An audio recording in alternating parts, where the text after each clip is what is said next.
Oil पे 8 रुपए, petrol पे 9 रुपए और हाई स्पीड डीजल पे 23 रुपए अब भी नुकसान हो रहा है। तो हम ये बात समझते हैं कि ये इससे गरीब लोगों को और तमाम लोगों को महंगाई का सामना करना पड़ेगा, इसमें कोई डाउट नहीं है। लेकिन इस वक्त दुनिया भर के अंदर आपको पता है कि पेट्रोल की कीमतें आसमान से छू गई हैं।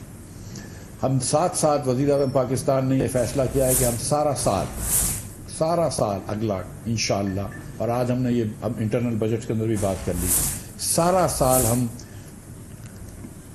हत्तुल मुमकान कोशिश करके चीनी यूटिलिटी सोर्स कॉरपोरेशन पे 70 रुपए की बेचते रहेंगे और